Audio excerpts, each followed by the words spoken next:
Perfect. All right. So here we go. Let's process in as we sing enter, rejoice, and come in, or enter, rejoice, and zoom in if you prefer.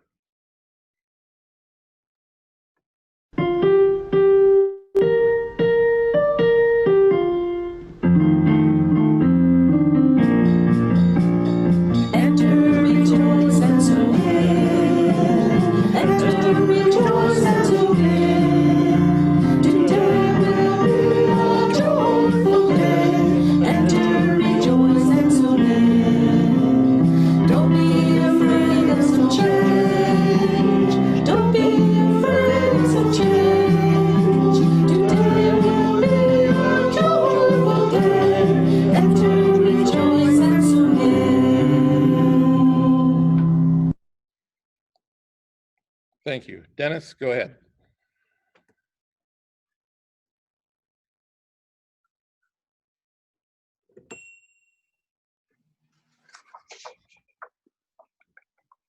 At this time, you will light your chalices at home, and I'm going to give you a minute to do that, and then I will read the liturgy, and Dan will light the chalice at the fellowship.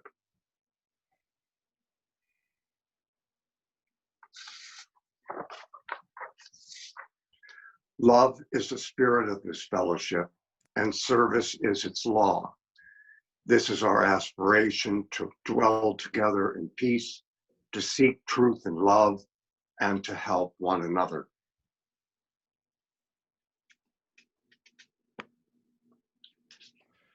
Thank you. And now Dennis has opening words for us. Today is Father's Day, and our opening words are inspired by Wikipedia and my memories. Grace Golden Clayton, the daughter of a clergyman, orchestrated the first known Father's Day service in Fairmont, West Virginia in 1908. The service was actually a memorial for hundreds of men who died in a mining disaster and a Thanksgiving service for those who survived. The next year, 1909, in Spokane, Washington, Sonora Smart Dodd came up with the idea of establishing a national Father's Day while she was attending a Mother's Day service. Her father, a widower, raised 6 children by himself. Sonora was a woman of action. She wrote and circulated petitions, recruited local church communities and recreational centers to participate. The resulting annual celebration became popular in Washington state and gradually moved across the Midwest and eventually throughout the country.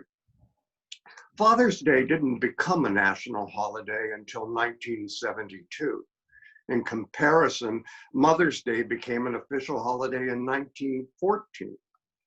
However, in 1916, President Woodrow Wilson honored the day, and in 1924, President Calvin Coolidge signed a resolution urging states to observe Father's Day. He stated that the purpose of the holiday would be, and I quote, to establish more intimate relations between fathers and their children, and to impress upon fathers the full measure of their obligations. President Lyndon B. Johnson signed an executive order in 1966 stating that the holiday would be officially celebrated on the 3rd Sunday of June. However, it took Congress 6 more years to pass an act that made Father's Day a national holiday and a very fat cash cow. The National Retail Federation expects, despite the pandemic and recession, that Americans will spend $150 billion this year on presents for their daddies. Despite the noxious sentimentality and the crass commercialism of the holiday, I actually like Father's Day. My day will be filled with memories of my beloved father, William Henry Shaw. And despite the rumors that I am gay, I do have a 46-year-old daughter, Katie. She is the love of my life. This afternoon, we will have a long conversation that will most probably include news stories about her grandfather and me. I can't wait. Thank you so much, Dennis, and thank you, Wikipedia, as always. Our song this morning is yet another piece done by the choir and put together by Linda Himes, who we continue to thank so much for the work that they're doing, coming up with new songs on a regular basis. Today's song is We Would Be One. As we see the video, you'll see the lyrics. Again, please keep yourself muted, but please do sing along at home. And now, We Would Be One.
That's fantastic. Thank you so much again to the choir and to Linda and Jim for continuing to make these videos. It, in spite of our distance, helps to give us just one more reminder of who we are as a community.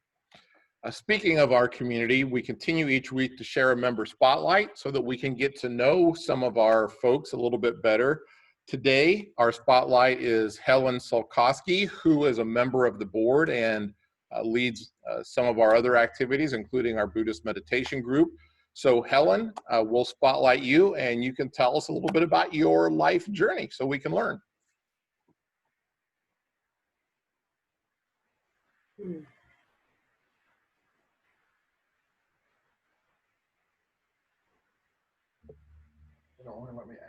Okay. Helen, we can't hear you, Helen.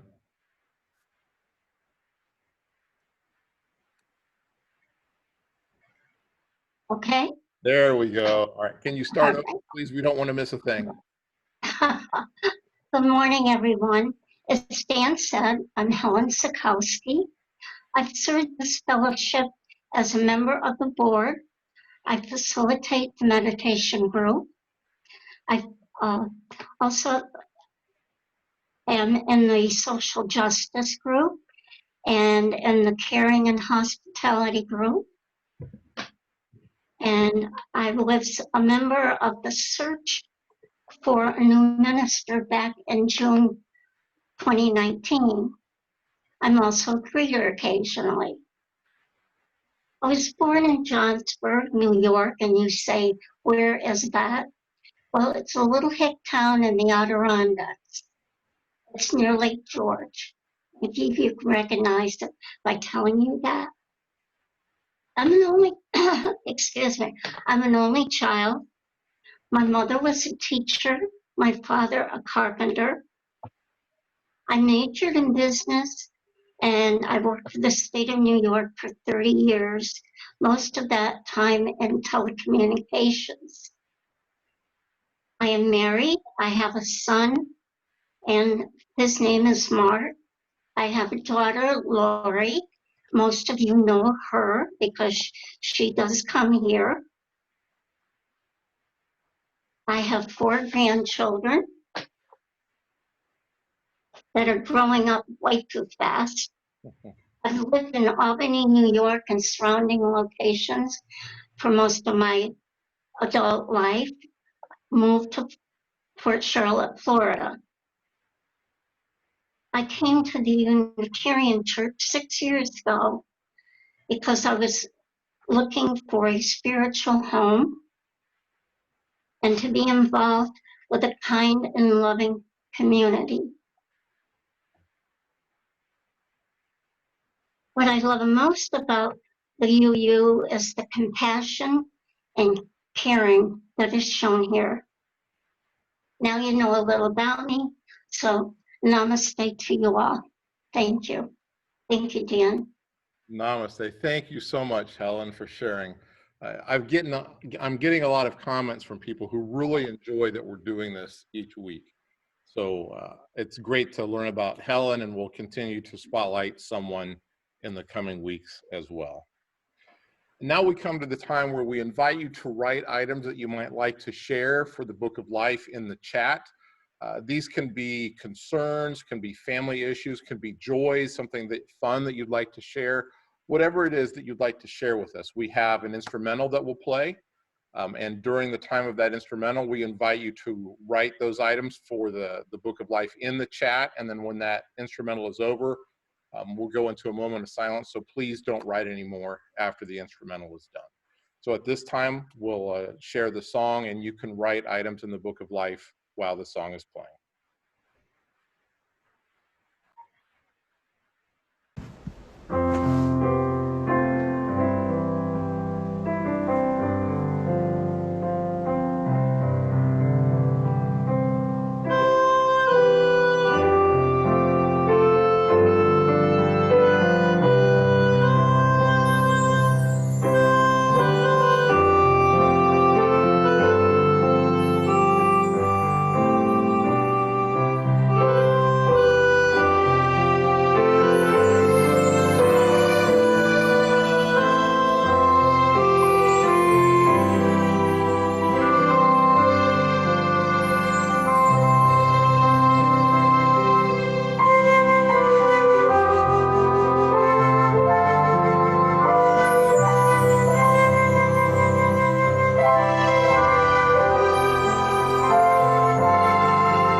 In case you're wondering, that's a piece that Jim recorded at home and shared with us, and it's just beautiful. I think it's perfect for that time.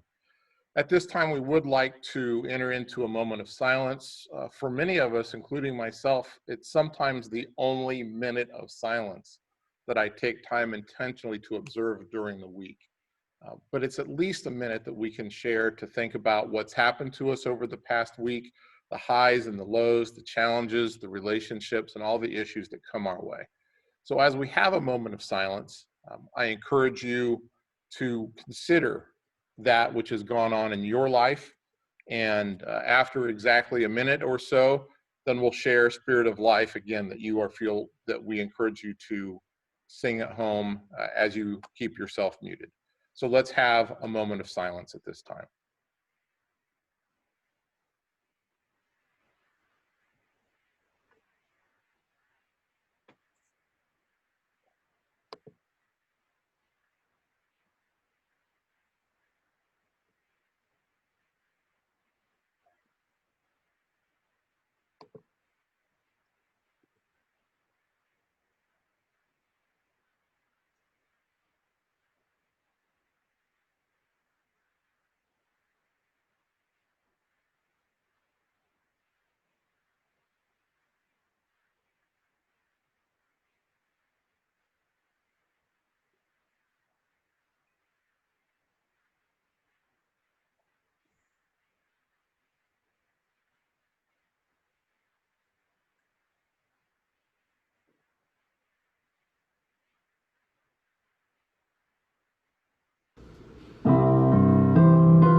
Spirit of life, come unto me. Sing in my heart all the stirrings of compassion.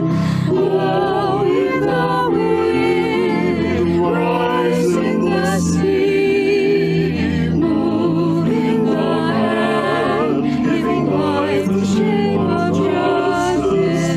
Roots on me close, wings set me free. Spirit of life, come to me, come to me.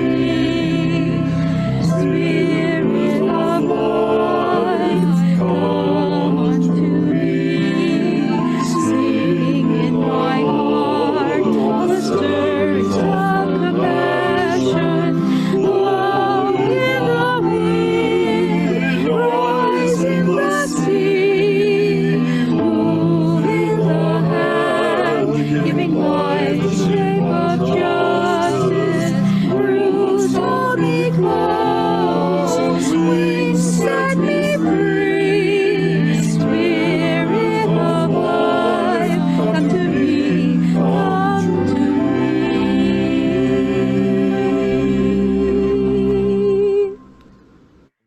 Thank you so much. Just our regular reminder that we are still collecting offerings via our regular mail, support the United States Postal Service, or we have a Venmo app if you have a smartphone and you like to use that. And you can designate your offering for our regular budget, for the pledge that you've made a few months ago to support our annual operating fund, or for any special event that might come up, our second helping or Minister's Discretionary Fund. Just please make sure that you mark that or record it as such when you're using Venmo. So thank you for continuing to support the fellowship during this time. Yesterday was the summer solstice. It's what we call the longest day of the year, even though they all have exactly the same number of minutes, except for leap year. That means that as of today, daylight hours become shorter. And before you know it, poof, the time will change. It'll be mid-November and it's going to be dark at 5 o'clock and we're all going to hate it and wish for summer again. And when it's summer in South Florida, you lament the fact that it's 90 degrees and 90% humidity and you can't go outside without sweating all over the place.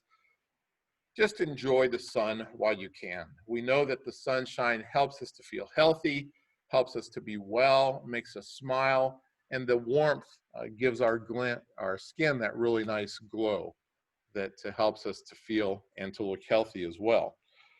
But regardless of the time, regardless of the season, regardless of the summer, the setting of the sun, the rotation of the moon, time keeps marching on, regardless of if we want it to or not. And there's nothing we can do about that. Mother Nature and Father Time just keep conspiring against us to make us get old and to take our good health for granted. In that sense, both Mother Nature and Father Time disappoint us because they take our health, they take our time, which we would rather keep. In that sense, both Mother Nature and Father Time continue to serve the universe in the way that they are designed. Today, of course, is Father's Day. And the title of this message is Father's Day and Other F Words. Much like Mother Nature and Father Time, our earthly parents often disappoint us. They have too high of expectations for us. They leave us with scars from trauma, from neglect, from abuse, or from other forms of family dysfunction that screw us up in a variety of ways throughout our lives. And then we, in turn, as parents, almost inevitably pass those issues on to our own children in some way. My own father, for example, was an alcoholic, as was his father before him, as was his father before him, as were most of my uncles and aunts, most of my cousins, addicts in some way. While my dad was a drunk when I was a kid, he was mostly absent and not really physically abusive. He was in some ways emotionally abusive though. I remember the first time I became aware of this, the fact that I had a family that wasn't perfect. I was 8 years old and my mom was working on a Saturday. She worked in a General Electric factory making submersible motors. She was working overtime and my dad had a party out in the country he wanted to go to. So he took my sister and I was 8 at the time, she would have been 7. And we went out to this party where there were lots of people. I remember music and drinking and people being around.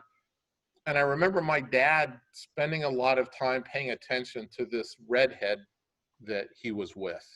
And I was uncomfortable, but I couldn't really put my finger on why. I was only 8 years old. Well, later in the afternoon, Dad took my sister and I home, and without even going inside to say hi to Mom, he just dropped us off and left and went back to this party. So my sister and I went inside the house. We lived in a house trailer, and Mom said, "Where's your dad?" And I said, "He went back to the party." And I could tell that she knew something was amiss. And so we got in the car and she said, "Danny, can you help me find where this is?" And I'm pretty good with directions, even as an 8-year-old. So I took her out in the country to where this party was, and it turned out that Dad had left with this redhead. We tracked down where he was. He was at my aunt's apartment in town. Mom went in, found him and this redhead in bed together. And my life was never the same since then. I learned about alcoholism. I learned about affairs. I learned about broken families. My dad was in and out of rehab for alcohol several times over the next few years. As a kid, I remember he and I trying to do things that fathers and sons want to do together. I remember throwing baseball with him out in our front yard, but he would have a beer in one hand and his mitt in the other. He would catch the ball with the mitt, put the mitt down, take a drink, and throw the ball back to me. He wanted to help coach my Little League team one season, but he came to practice with beer, and the guy who was coaching the team made him leave. And he never came back to a Little League game after that. When Dad would get mad at me, when he would be upset, when he'd ask me to maybe mow the yard, for example, and he didn't like the way I did it, which was almost all the time, he would mock me and say, "Why can't you do anything right, Sarah? What's wrong with you? Can't you be a real man, Sarah?" So he would berate me, calling me by a girl's name. But as I grew, I learned that his father was mean and abusive as an alcoholic. Dad was the youngest son in a family of 7 kids. The oldest boys and girls tell stories about how my grandpa used to get drunk and beat my grandmother and beat the sons and the daughters. And they would often protect the younger ones from him and his drunken wrath. My father was a product of the family in which he grew up. He was a product of his father being an alcoholic.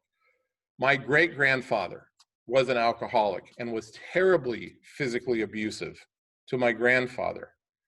And so we learn all these things about the context of why our parents became who they are. My mother became a single mom after my parents finally divorced when I was in middle school, and this was the mid-1970s.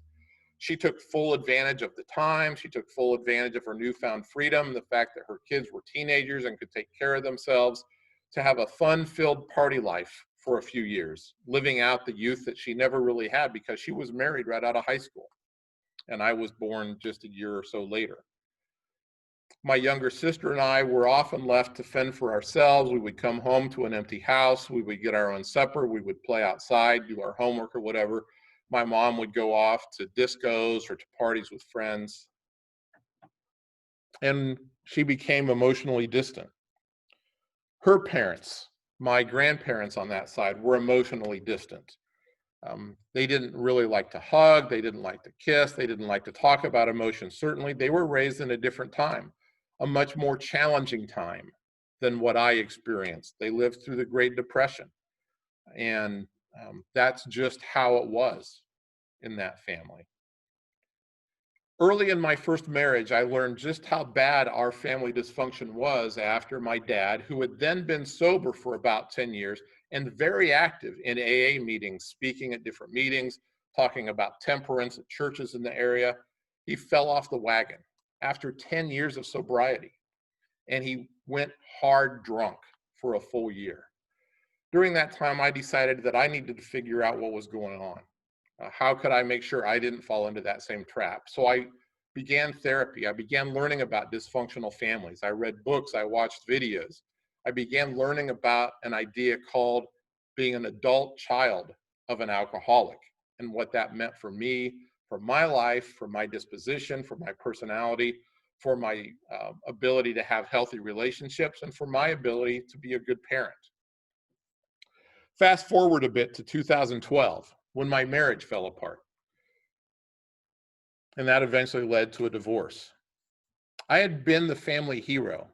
As a kid, I was involved in lots of things. I was a great student. I was really popular. I was good in all kinds of clubs and activities and sports, got scholarships, went to college, the first one in my family to go to college on either side. First one to graduate with a bachelor's degree, first one to get a master's degree. I went on and got a PhD. I was very successful compared to the rest of my family. After years in youth ministry, I began teaching at a popular Christian university, taught seminary, wrote books, became a speaker, became a dean, and had 4 amazing children of my own.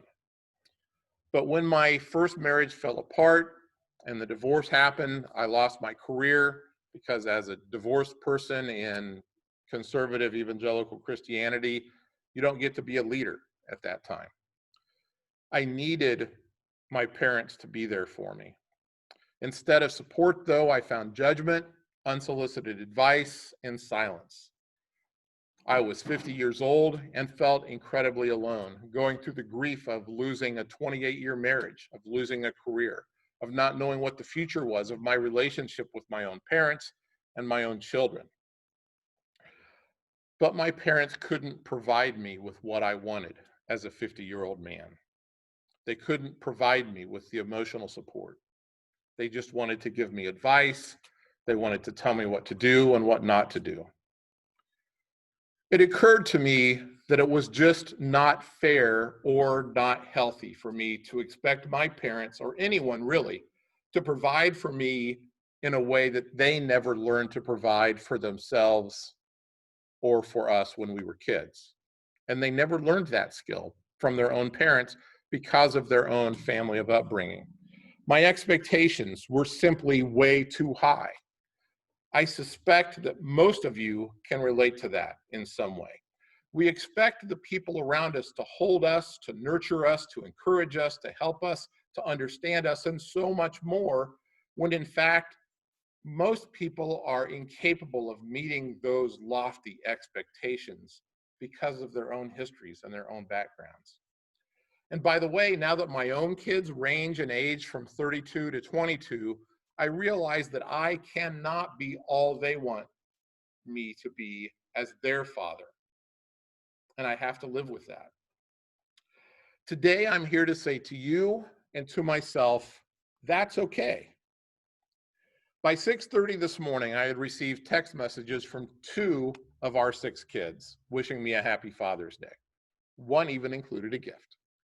I love getting gifts from my kids.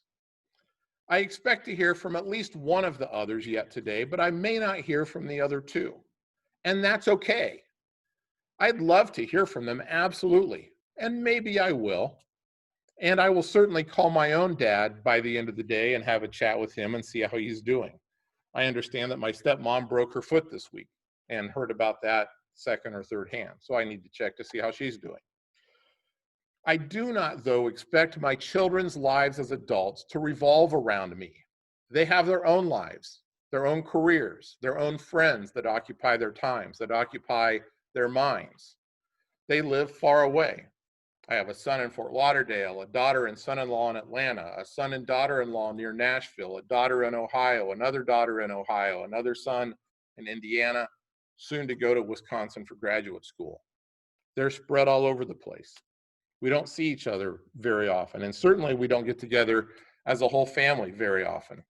But that doesn't mean that they don't love me or that they don't think about me. It just means that I am not the thing or the person that is in the forefront of their minds the way I often want them to be. I spent way too many years with expectations that were way too high for my own parents. They became the people they are because of the families in which they were raised. Now, that does not excuse them or me or anyone else from choices or behaviors as adults, but their family of origin does inform who they become. My family of origin informs who I have become. And that's not to say that I don't have responsibility for my choices. I absolutely do. But my choices are informed by what I experienced as a child. Back when I was going through my divorce, I wanted my father and my mother to be the emotional support I thought I needed at the time, even as a 50-year-old man. But they just weren't. I remember the day very clearly that I realized that neither of them would ever be the parent I thought I deserved or that I thought I wanted, even as an adult. I spent time grieving that realization for a few hours, but I decided ultimately that I just needed to let my mom and dad be who they are and not expect anything more or anything less. After all, that's what I wanted them to do for me. Just expect and allow me to be who I am. That was a huge relief. It was a huge burden lifted off of my shoulders when I stopped having expectation of my parents, and now that I stopped having expectations of my own children. Since that time, I've learned more about just focusing on me and changing me. I've mentioned this before, but I'm a huge fan of the serenity prayer.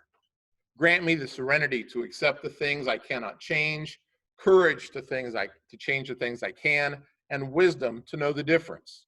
Daily, I seek the serenity to accept people for who they are. That means realizing that I cannot change them, that I should not try to change them, and that I cannot expect them to ever change. And that is the reality with which I live in every relationship I have, including my relationship with you. I expect you to be who you are, and nothing more and nothing less. That is a huge relief to me now because I can just concentrate on me and becoming the best version of myself that I can be. It also means that I work to accept each of you for who you are, not expecting you to change or to be someone that you're not or simply cannot become. Those of you who have met with me one-on-one know that I always ask to hear your life journey. I want to know your trials and tribulations, your ups and downs. What is it that led you from point A, where you were born, to being here, part of our fellowship in Port Charlotte? Because that journey informs who you are. It tells me a great deal about why you think the way you do, the relationships that you have, your relationship you have with this fellowship and with me as your minister. This is a question or a conversation I have with almost everyone that I spend time with. those stories matter. I want to hear where you started your life and where your life has taken you. I do that not just because I like stories, which I do, but hearing your story helps me better understand you and why you think or believe or behave the way you do. Today, as our nation observes Father's Day, I encourage you to check your own expectations that you have of others. Your parents were likely not exactly the perfect people you wanted them to be. You were likely not the perfect parent that your children wanted you to be. Your kids likely are not the perfect children that you want them to be. In all of those relationships, there's only one person you can control. In all of those relationships, there's only one person that you can control, and that's you. Until I reach perfection, I cannot expect better of others. I have to remember that we are all products of our environment. In short, I'm encouraging you, I'm asking you to lower your expectations. No one in your life will be everything you think you need or want. It may seem counterintuitive, but releasing everyone else from your high expectations will be lifting a burden from your shoulders. Allowing everyone, including yourself, to just be who they are allows us to love and to enjoy everyone just as they are, no strings attached. Even if they never reciprocate that idea and they still have expectations on you, that's okay, because you can't control them anyway. Wishing people were different is simply a waste of time, it's a waste of energy, it's a waste of emotions. So my dear friends, today allow everyone else to just be who they are and just work on you becoming the best you that you can be. Amen and blessed be. Dennis has our closing words. In preparation for this service, I reviewed old computer files and realized that this is the 5th time that I participated in a Father's Day service at this fellowship. For these opportunities, I am truly grateful because they required lots of remembering. There are probably thousands of memories of my father stored in my brain over 6 decades. Some are very dark and very painful, but I have lived, grown, failed, and struggled enough that I can understand and empathize and forgive. These days, most of the memories of my father are tender. They are the ones retold at family gatherings. The following memory is the simplest and oldest one that I can clearly remember. I was perhaps 2.5, 3. My older brother, Bill, was following Dad into the woods, and I was following Bill. Years later, I was told by my brother that the purpose of these hikes was to harvest sassafras root to make tea. On the path, we encountered a fallen tree. Bill easily mounted and jumped off the obstacle. I, however, was left to deal with an insurmountable barrier alone, and I was soon in tears. Dad turned, ran, hopped the log, swept me up and kissed me on the forehead. Wrapped in his strong arms, we flew over that log. More than once, in times of great fear, that memory has calmed my very soul. May your day be filled with memories that bring your peace and happiness. Blessed be. Blessed be. Thank you so much for sharing that very intimate memory, Dennis. Super appropriate for this day and for the message. And now, as we extinguish the chalice, but not the light of hope, the fire of commitment, or the warmth of community, may these ideals shine in our lives and warm our hearts until we are together again. As we share items for the life of the community, there's just a couple of things that I'd like to bring to your attention. Last week I mentioned that we're looking for 1 or 2 more people who might be interested in helping to be our Zoom director, as Corey is today, and it's gone beautifully. Thanks, Corey, for all your work on that. If you would like to learn to do that, it would help to have maybe 3 or 4 people on that team so that we're not just relying on Corey and Ginger all the time. Things come up. It's really not a difficult thing to learn. It just takes some time and a little bit of diligence. So please let me know if you're interested in that. I think that we still need 1 or 2 more foster parents for our worm bins because we don't want them to die and to dry up over the long, hot southern Florida summer. So please let me know if you would like to take one of our worm bins home, if you have a shady spot and you're willing to care for them and feed them some scraps and to maybe tell them stories once or twice a week to keep them happy, because we love happy worms. This coming week is our General Assembly, which for Unitarian Universalists is our annual gathering of people from all around the world. It was supposed to be in Providence, Rhode Island, and today I was supposed to be hopping on a plane to go to Providence to spend the week there for a few days of being together with my ministry colleagues and then several days of being together with UUs from all over the world for General Assembly. Well, I'm not obviously going to Providence today, but all of these things are happening on Zoom this week. And we have several people who have signed up to be delegates who will be attending different activities and listening in. I'm actually serving as a volunteer tech usher. So in many of the general sessions, I will be one person moderating the chats that will be happening during that time. I get my registration for free for doing that. This will be the 3rd year that I've participated in that way. But on Sunday, a week from today, the General Assembly has a really incredible closing worship service. And we will be sharing in that. So our schedule is going to be a bit different for next Sunday. So please pay special attention to the email that comes out about Sunday service. That worship service starts at 11 o'clock our time. So we're going to have social hours starting earlier so that we can chat. It's at 10. It's at 10. Well, I'll double check that. But look for your email to see exactly what the time and the schedule is. And there'll be a couple of different Zoom links for things. So next week, we won't have a regular service. We won't be here in the sanctuary. I won't be on the chancel. We'll be doing it via Zoom using technology that the General Assembly folks have set up. So we look forward to sharing about that. And then the following week, our delegates will be able to spend some time talking about what's happened at General Assembly. There's always some new motions. There's the witness of social justice that often comes up with a couple of things for us to do that are urgent. And there's always some new items of business or some items of controversy that we need to share with the congregation so that you are in the know with what happens at General Assembly and what's happening within our denomination. All right, that was kind of a lot, but I feel like I want you to know what's going on.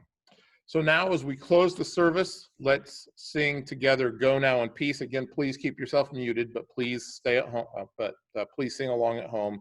And then we'll have our benediction followed by social hour. Let's have Go Now in Peace.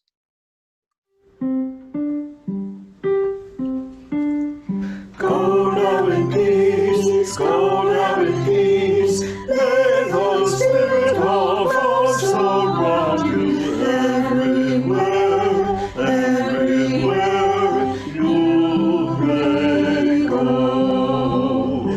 Go now in peace, go now in peace. May the Spirit of love surround you everywhere,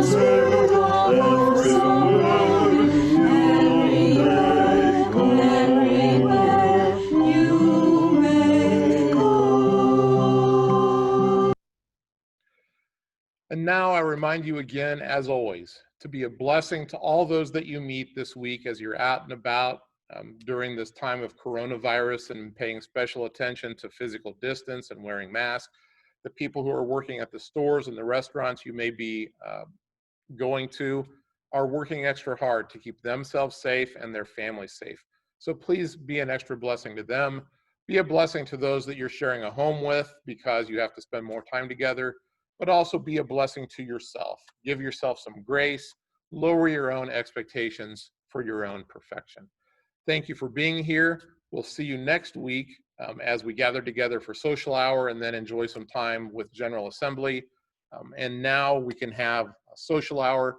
Feel free to unmute yourself and to share with each other. Make sure to give everyone a chance to chat if you would. Thank you for being here today. Thank you, Dan. Thank you, Dan.